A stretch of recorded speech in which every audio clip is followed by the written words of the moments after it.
우리 주변에 절에 오래 다니다가 이렇게 교회로 오시는 분들이 종종 있습니다.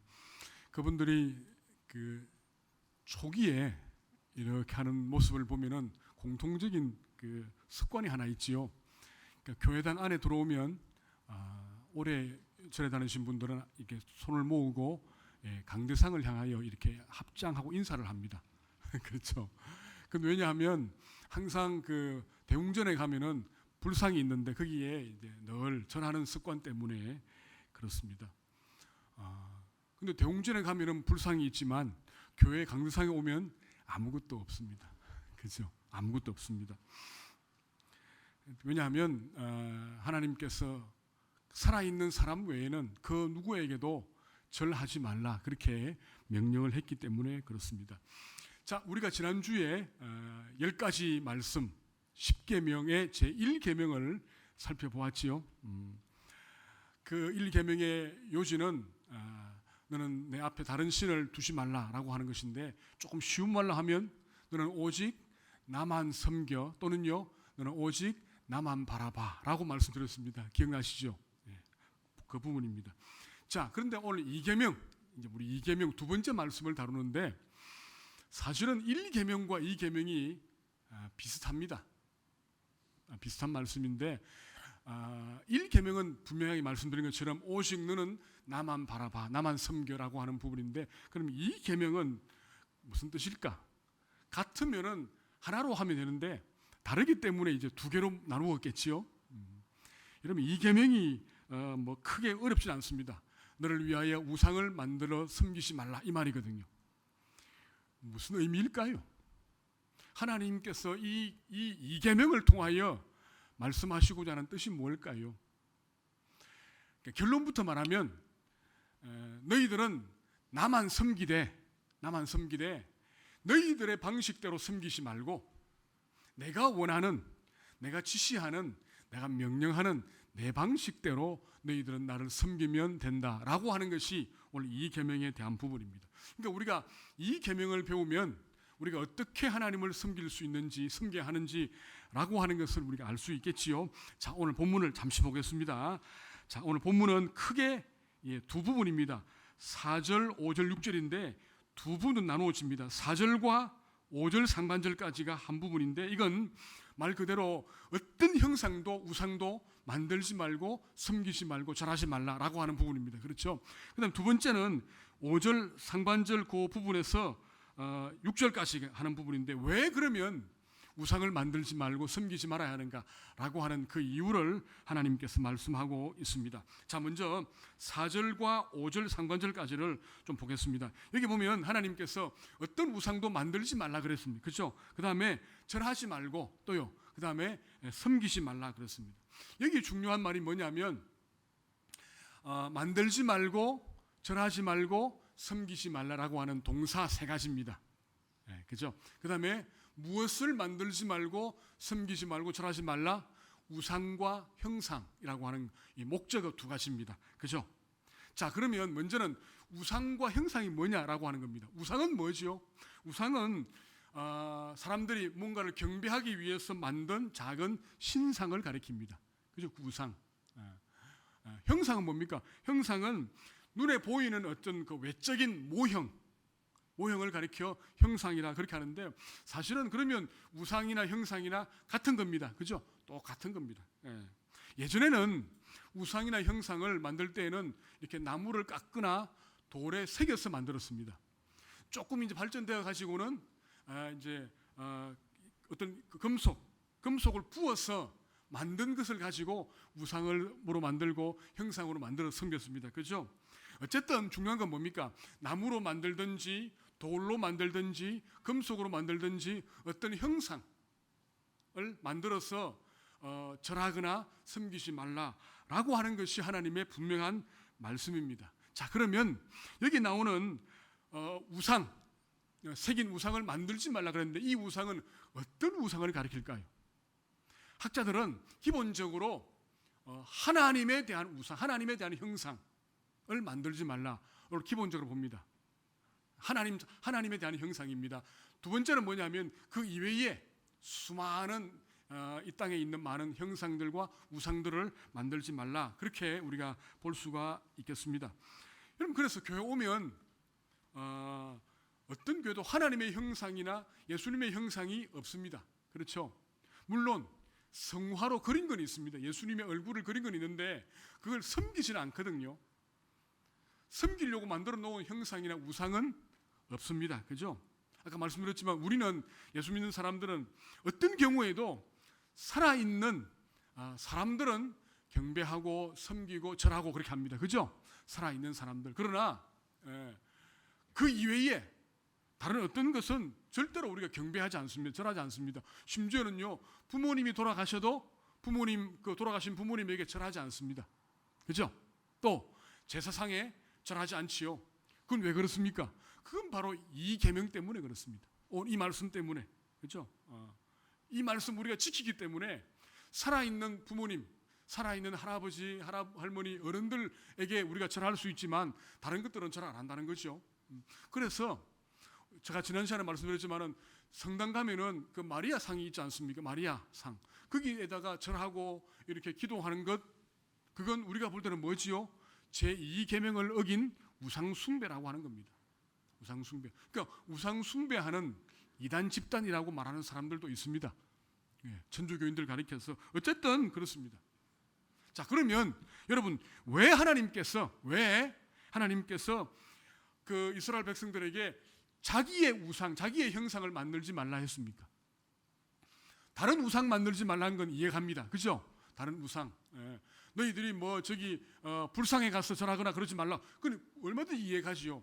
그런데 왜 하나님이 자기 우상, 자기 형상을 만들지 말라 했을까요? 만약에 우리가 불교인들처럼 부처의 형상을 만들고 불상 앞에 절하면 됩니다. 이건 부처의 형상이다. 마찬가지로 우리가 하나님의 형상을 만들어가지고 이건 하나님의 형상입니다.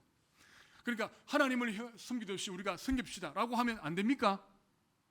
될 것 같은데, 그죠? 하나님은 그렇게 하지 말라는 겁니다. 당신의 우상도, 당신의 형상도 아예 만들지 말라는 겁니다. 만들지 말고 절하지 말고 섬기지 말라. 그렇게 아주 엄하게 명령을 하고 있습니다. 자, 왜 그럴까요, 여러분? 왜 하나님은 하나님 당신의 우상도 형상도 못 만들게 할까요? 그건 뭐냐면, 그건 그 당시 사람들이 어떻게 우상을 섬기는가를 보면 알 수가 있습니다. 우리가 성경을 보거나 또는 이렇게 발굴하거나 옛날 책들을 보면은 이 우상에 대한 그런 그 기록이 있거든요. 마치 우상을 사람처럼 생겼습니다. 우상에게 옷을 입혔습니다. 어떤 경우에는 또는요, 목걸이도 씌우고 이렇게 장신구도 만들어서 이렇게 붙이고 그렇게 했습니다. 또 어떤 나라에는 우상을 이렇게 데리고 여행도 가는 겁니다. 우상을 데리고 여행도 가고 그 여행을 보내주는 겁니다. 우상에게 구경시킨다는 거죠. 여러분 보면 이제 얼마 안 있으면은 이렇게 석탄일 행사할 거 아닙니까? 하면은 거기에 아기 부처에게 물로 이렇게 목욕시키죠. 시키기도 하고 또 부처상을 가지고 불상을 가지고 이렇게 운반하기도 하지 않습니까? 그 가두행진 하거든요. 그렇습니다. 굉장히 소중하게 다룹니다. 자기가 만든 우상들을. 그죠? 왜 그럴까요? 왜 사람들은 자기가 만들었잖아요. 자기가 만든 돌로, 나무로, 금속으로 만든 그 우상들을 그렇게 애주중지 잘 섬길까요? 왜 그렇게 막 섬기죠? 왜 절하고 그러죠? 이유가 있습니다. 사람들은 대부분 기본적으로 우상이나 아니면 어떤 불상이나 이런 거기에는 우리가 가지지 못한 어떤 능력을 가지고 있다라고 생각합니다. 소위 말하면 초능력. 인간이 뭔가를 하지 못하는데 우리가 우상에게 절하면 그 우상이 우리에게 어떤 도움을 줄 것이다라고 하는 생각을 참 많이 합니다. 그죠? 참 많이 합니다. 그래서 그 우상을 섬기는 거지요. 그러니까 내가 하지 못하는 어떤 것을 그 우상은 해줄 수 있다는 겁니다. 자, 어떤 그런 부분들이 많은데, 저 멕시코에 가면은 마야족이라고 하는 종족이 있는데 이 종족은 뱀을 신으로 섬깁니다. 뱀을. 그러니까 뱀을 신으로 섬기니까 뱀의 모형을 만들겠지요. 만들어서 온 이제 마을에 둡니다. 그리고 그 앞에서 절을 합니다. 왜 뱀을 섬기는가 하면은 뱀의 이 꼬불꼬불한 그 모습이 마치 하늘에서 비가 올 때에 그 비가 내릴 때에 이 꼬불한 모습과 비슷하다는 겁니다. 자, 그렇기 때문에 이 사람들은 자, 뱀 앞에서 이제 절을 합니다. 무엇 때문에 절을 할까요? 이유는 간단합니다. 뭐라고요? 하늘에서 뱀처럼 비가 많이 오도록, 뱀의 모습으로 비가 많이 와야 농사가 잘 되니까 그 뱀에게 비 좀 많이 오게 해달라고 그렇게 이제 경배를 하는 겁니다. 그죠? 무슨 말인가 하면 대부분의 우상에 대한 부분들은 뭐와 관계 있습니까? 자기의 유익과 관계가 있습니다. 자기의 욕망, 내가 가지고 있는 욕망을 누가 저 우상이 채워주기를 원한다는 거죠. 내가 가지고 있는 소원을 저 우상이 이루어주기를 원한다는 거죠. 그렇죠? 그렇기 때문에 우상을 섬기는 거 아닙니까? 자기의 이익입니다. 자기의 이익. 그죠? 자, 그런데 이것을 우리가 우리 관점에서 이제 예수 믿는 사람들의 관점으로 보면 굉장히 어리석죠. 말도 안 되는 거 아닙니까? 그 우상이 무슨 힘이 있다고? 그 우상이 무슨 능력이 있다고? 우상이 뭐 왜 비를 내려줘? 우상이 뭐 무슨 초능력을 가져? 우리는 그렇게 생각합니다. 그런데 옛날 사람들, 특별히 우상을 섬기는 사람들은 그렇게 생각하지 않았습니다. 특히 이 근동지방, 이스라엘 백성들이 살고 있는 그 근동지방에 있는 이방인들은 그렇게 생각하지 않았습니다. 자기들이 우상을 만들었습니다. 자기들이 우상을 만듭니다. 돌로 만들든지 나무로 하든지 금속으로 하든지 만들지요. 만드는데 이건 우리가 볼 때는 죽은 겁니다. 생명이 없지요. 그런데 그 사람들이 볼 때는 이건 죽은 것이 아니고 살아있는 것이라는 겁니다. 자기들이 우상을 만들면, 우상의 상을 만들면 그 우상의 신이 이 만든 우상에게 들어온다는 겁니다. 그렇게 믿고 있는 겁니다. 마치 우리 인간 속에 영혼이 들어와 있는 것처럼 만든 우상, 뱀의 우상을 만들면 뱀의 그 신이 이 뱀 우상에 들어온다는 겁니다. 그리고 이건 뭐죠? 죽은 것이 아니고 마치 살아있는 것과 똑같다는 겁니다. 그렇죠? 바로 그 부분이, 그러니까 그걸 섬기는 것입니다. 대부분의 이방인들은 신들, 자기들이 섬기는 신들이 하늘에 있다 그렇게 믿고 있습니다. 하늘에 있다. 그런데 하늘에 있는데 그 하늘에 있는 신을 이 땅에서 형상으로 만들면 그 하늘에 있는 신이 이 형상에 들어온다, 그한다 그렇게 믿고 있는 것입니다. 그렇게 신을 섬기는 거죠. 우상을 섬기는 겁니다. 자, 마치 이제 불교를 믿는 사람들이 산에 가서 불상 앞에 절하지요. 산에 있는 절에 가서 합니다. 왜냐하면 그 불상에 뭐가 있기 때문에 영험한 부처의 영험한 그 힘이 있다고 믿거든요. 그렇지 않습니까? 그렇지 않으면 절할 이유가 없겠죠. 그 부처님의 그 놀라운 영험한 그 기운이 그 불상에 있다고 믿기 때문에 절하는 겁니다. 그렇죠? 그런데 어떤 사람들은 이제 돈이 있어가지고 불상을 삽니다. 불상을 팔거든요. 팔아가지고 어디 둡니까? 자기 집에 둡니다. 자기 집에. 그러면 그 불상에 부처의 영이, 부처의 그 신이 임한다는 거죠. 그러면 내가 이 부처를 우리 집에서 이제 섬기고 산다는 겁니다. 우리 집에 부처가 와 있다는 겁니다. 그렇게 생각을 하는 거죠. 그러니까 멀리 갈 필요가 없겠죠. 아이 뭐 억지로 뭐 저 높은 산에 가가지고 뭐 이렇게 할 필요 없이, 왜냐하면 우리 집에 이 부처의 상이 있으면 우리 집에 부처의 신이 임하기 때문에 집에 상하면 되지. 굳이 뭐 상가에 갈 필요 없다라고 하는 생각을 하는 겁니다. 바로 그 생각입니다.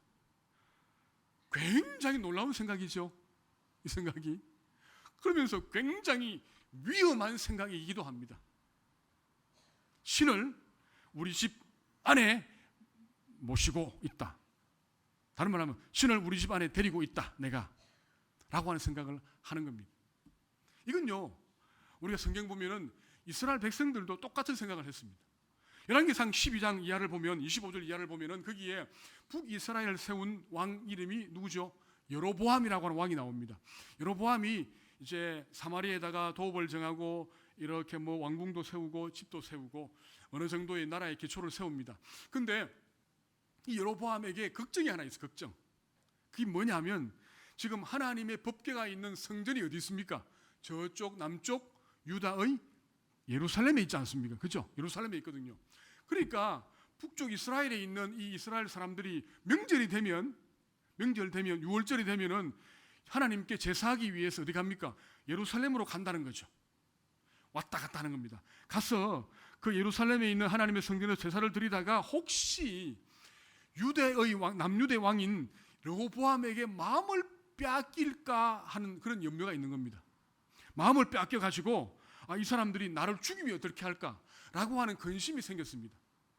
이 여로보암 마음에.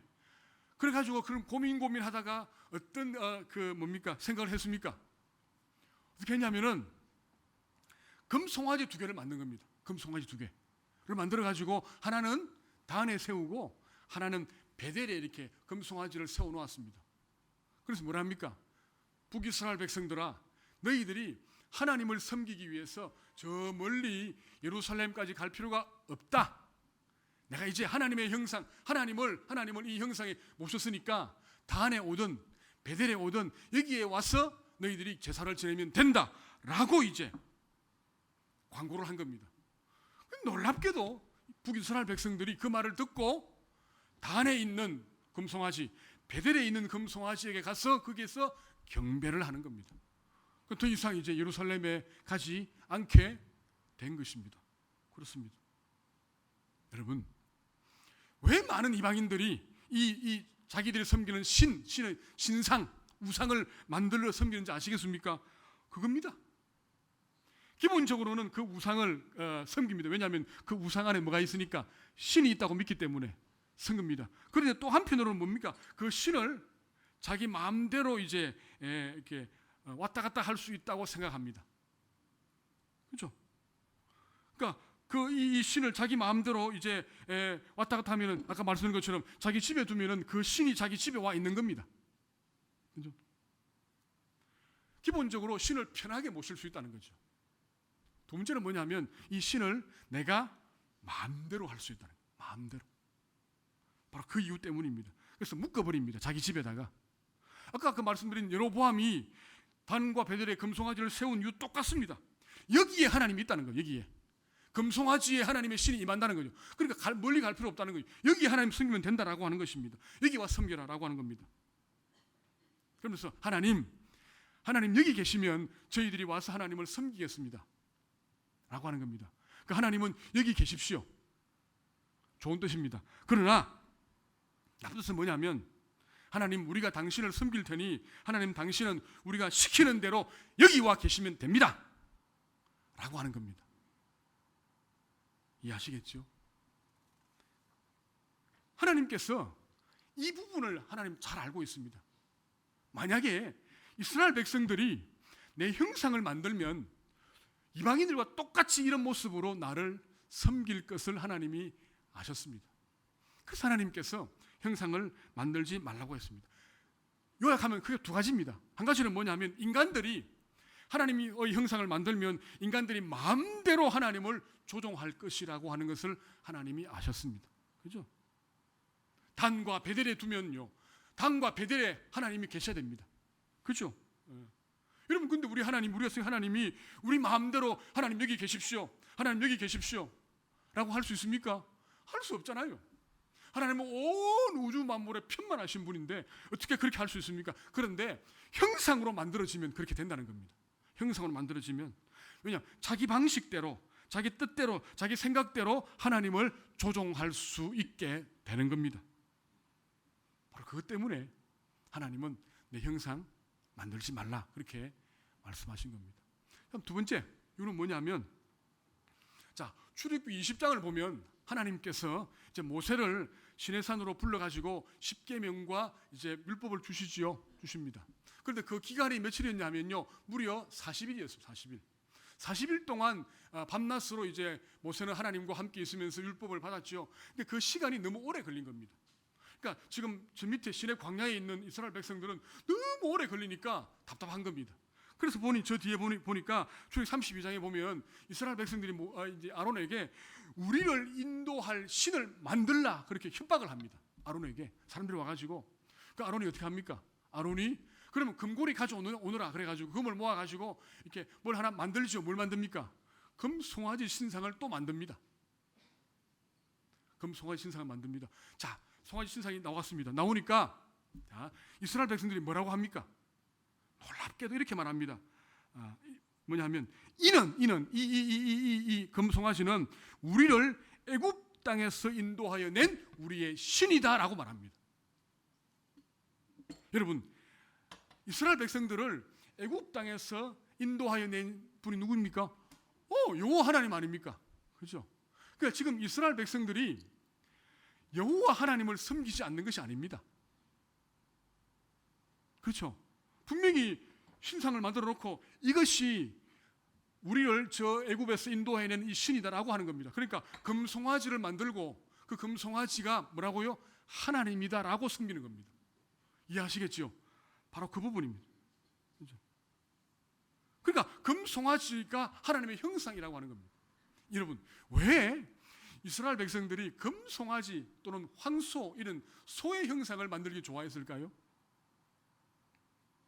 아까 앞에도 단과 베델에서도 금송아지 만들었죠. 지금도 금송아지 만들죠.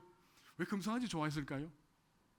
그건 뭐냐면 이스라엘 백성이 이집트에 있을 때에 이집트에서 이제 농사를 지을 때 이 송아지 황소는 뭐냐면요, 농사를 잘 짓게 해주는, 그러니까 이집트 왕의 수호신입니다.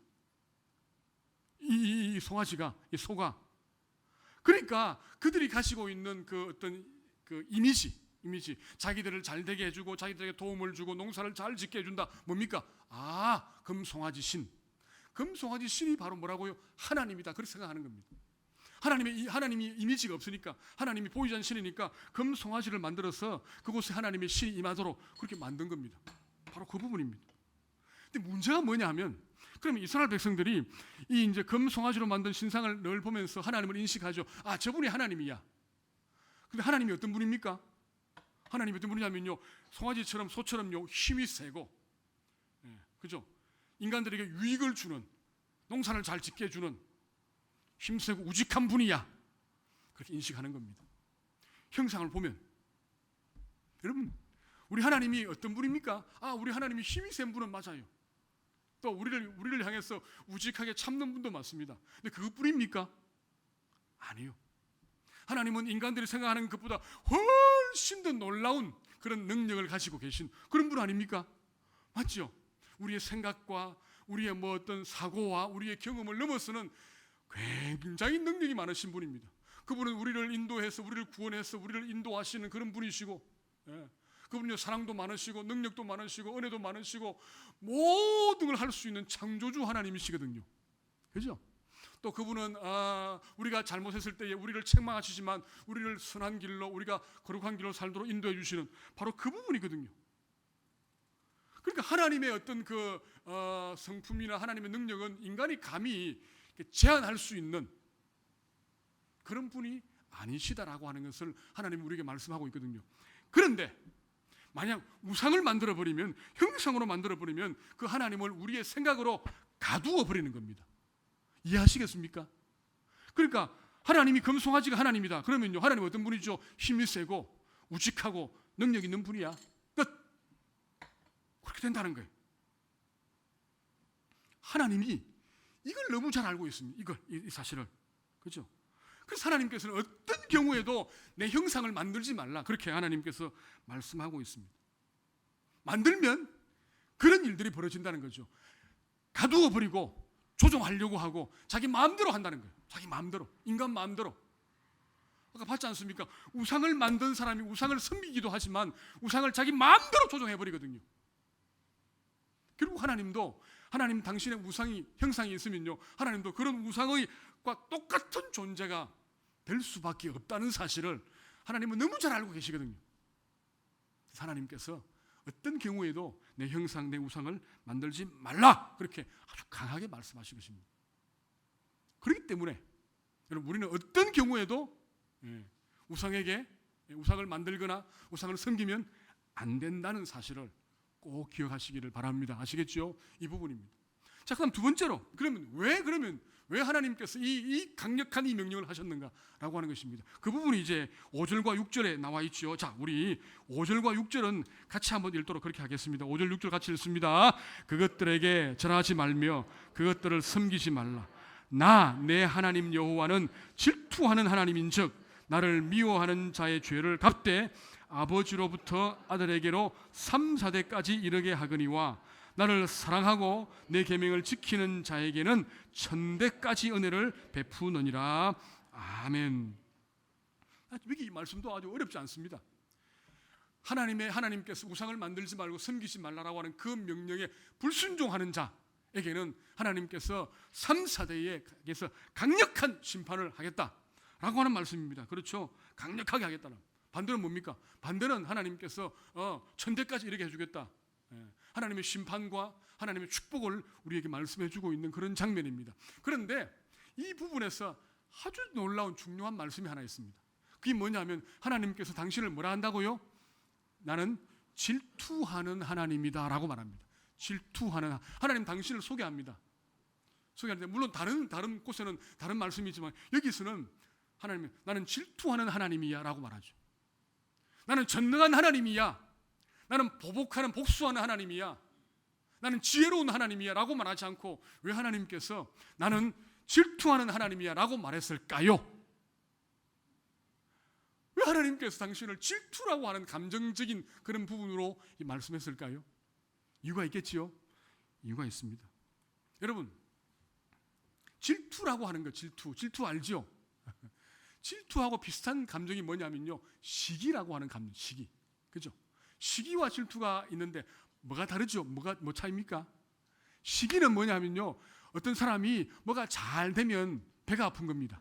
그렇죠? 배가 아픈 겁니다. 그건 뭐냐면요, 나와 그 사람과의 관계입니다. 그죠? 그 사람과. 질투는 뭡니까?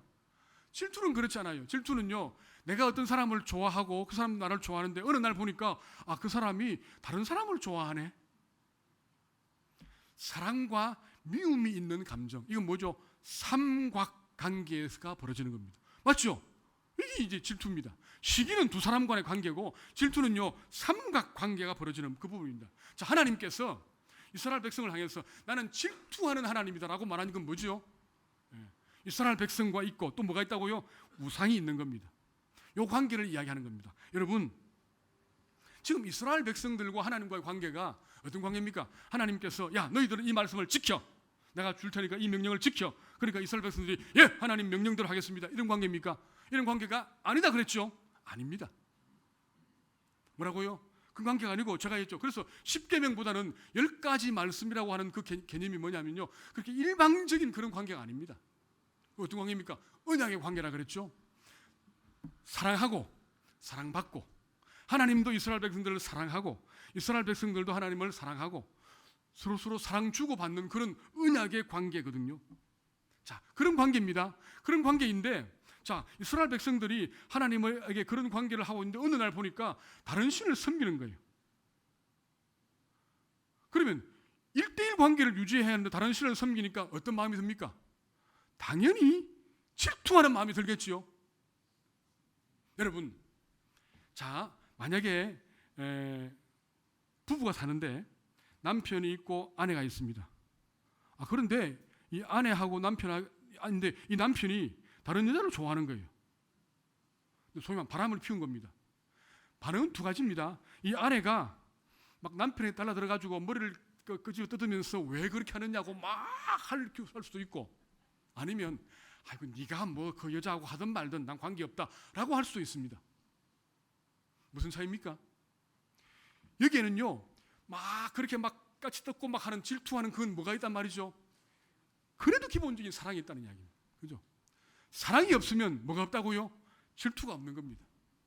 하나님이 이스라엘 백성들이 다른 신을 섬기는 것 때문에 질투한다는 말은 무슨 말입니까? 하나님이 이스라엘 백성들은 지극히 사랑한다는 말이거든요. 그죠? 그 관계라는 그 관계. 그걸 알고 있으라라고 하는 겁니다. 있으라라고. 그죠?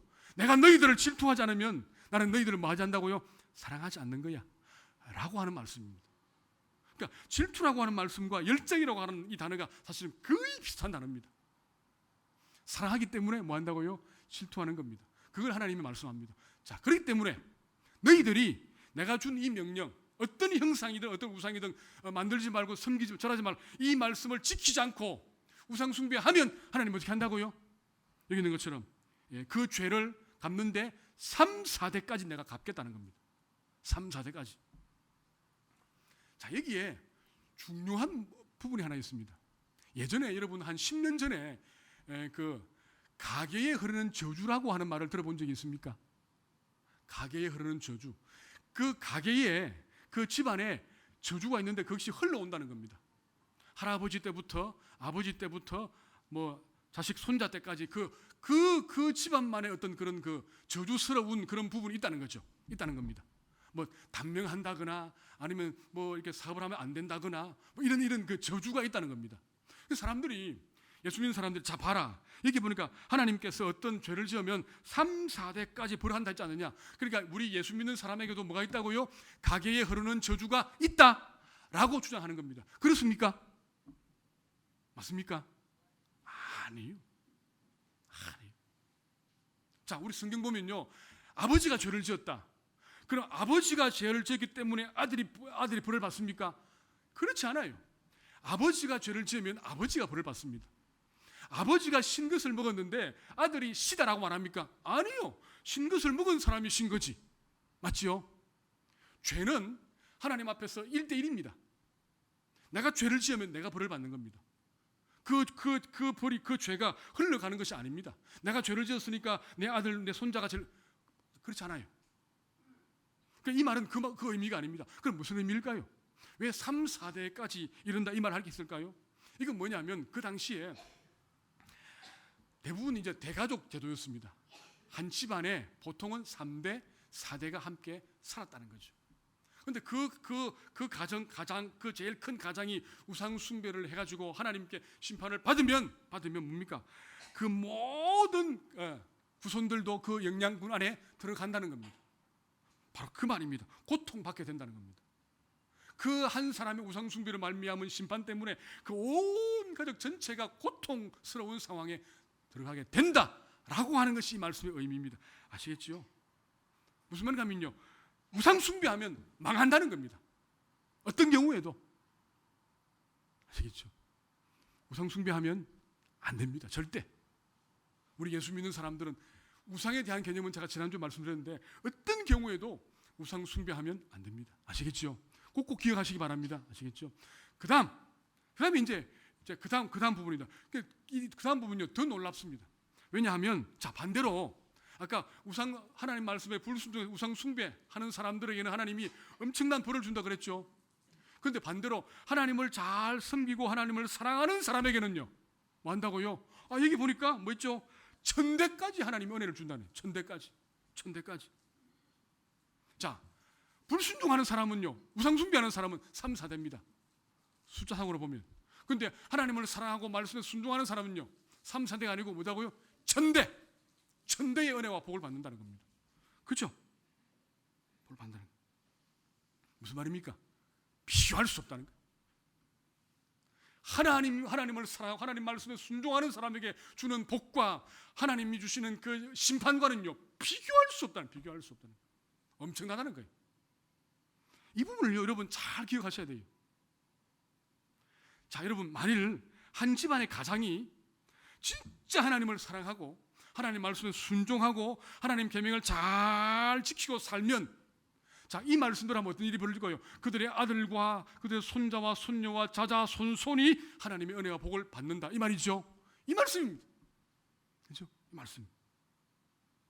그러니까 뭐냐면 믿음의 가문, 가장 오늘 저와 여러분들이 힘들고 불편하고 손해보고 어렵고 그럴지라도 하나님 말씀을 잘 지키면서 순종하면서 하나님을 바르게 섬기면 말할 수 없는 그 복을 우리뿐 아니고 우리의 후손들이 받으며 살게 된다는 것입니다. 된다는 거. 이걸 확신해야 돼요. 아시겠죠? 그렇기 때문에 우리가 우리 자녀들에게 돈을 유산으로 물려주든 뭐 땅을 주든 건물을 주든 그렇게 중요한 것이 아닙니다. 진짜 중요한 건 뭐라고요? 우리 아이들에게 하나님을 잘 섬기는 믿음을 유산으로 남겨주는 것이 훨씬 더 중요한, 비교할 수 없을 정도로 중요하다는 겁니다. 맞죠? 이 말씀입니다. 이 말씀. 그렇기 때문에 우리가 하나님의 뜻대로 하나님 말씀대로 사는 것이 힘들고 불편해요. 사실은 정직하게 살고 주의를 지키고 11조하고, 그죠? 선행하고, 말씀 읽고, 기도하고, 불편합니다. 힘들고, 귀찮고, 때때로, 그렇죠? 손해볼 수 있습니다. 그러나 그걸 바르게 잘하면 그거에 비교할 수 없을 정도의 하나님 주신 은혜와 복을 받고 누리며 살 수 있다는 것입니다. 여러분 아시겠죠? 이 약속입니다. 이 약속을 하나님이 오늘 이 계명을 잘 지키는 자에게 하나님이 주시겠다라고 말씀하고 있습니다. 자, 오늘 말씀 마무리합니다. 자, 하나님께서 이 계명을 통하여 어떤 하나님의 그 뜻을 보여준다 그랬습니까? 제가 제일 먼저 말씀드렸죠. 1계명은 1대1 관계, 나 외에는 다른 거 없다는 것, 나만 섬기라는 거죠. 2계명은 뭐라고요? 나를 섬기되 어떻게? 너의 방식대로, 네가 좋아하는 대로, 너의 유익을 위해 섬기지 말고 뭐라고요? 내가 원하는 대로, 내 방식대로, 내 방법대로, 내 뜻대로 너는 나를 섬겨야 한다라고 하는 것을 하나님이 우리에게 말씀하고 있습니다. 우상 만들지 말고 어떻게 해요? 너의 온 마음을 다하여 나를 사랑하고 내 말씀에 순종하며 살기를 나는 원한다. 그러면 내가 너에게 말할 수 없는 복을, 은혜를 부어주겠다라고 하는 것이 오늘 제2계명이 주는 귀한 말씀이라고 하는 것 기억하시기 바랍니다. 아시겠죠? 자, 그러면 이제 마지막으로, 그럼 하나님이 그렇게 원하시는 하나님의 뜻, 하나님의 방법, 하나님의 방식, 이런 것들이 어디 있습니까? 어디 있습니까? 어디 있긴요? 66권 하나님의 말씀에 있죠. 말씀. 하나님 말씀이 이겁니다. 너와 나는 우상을 통하여 만나는 사이가 아니고 뭘 통해서? 말씀으로 만나는 사이. 말씀으로 내가 너희들에게 명령하겠다. 말씀으로 다가오너라. 말씀으로 내가 너희를 통치하겠다. 말씀으로 내가 너희들과 대화하겠다 라고 하는 겁니다. 말씀으로. 하나님의 방식이 이 말씀 안에 다 들어있습니다. 여러분, 그러니까 말했죠. 우리가 힘들고 어렵고 불편하고 손해볼지라도 우리는 뭘 지켜야 한다고요? 말씀. 우리에게 주신 말씀을 지키며 사는 것입니다. 예수님께서 보여주신 그 본대로, 사도 바울이 보여준 그 본대로 지키며 살아가야만이 하나님이 베푸실 그 놀라운 것들을 받고 누릴 수 있다는 것이 오늘 제 2계명 두 번째 말씀의 요지라고 하는 것 꼭 기억하시기 바랍니다. 이번 한 주를 살아갈 때에도 이 말씀대로 불편하겠지만 또 조금 여러 가지 손해 보겠지만, 그죠? 그래도 하나님 말씀대로, 하나님 말씀하시는 대로 순종하고 살아갈 수 있기를 바랍니다. 그럴 때에 혹 우리가 보지 못할지라도 하나님은 우리 후손들에게 놀라운 것들을 예비하시고 허락해 주신다는 것 꼭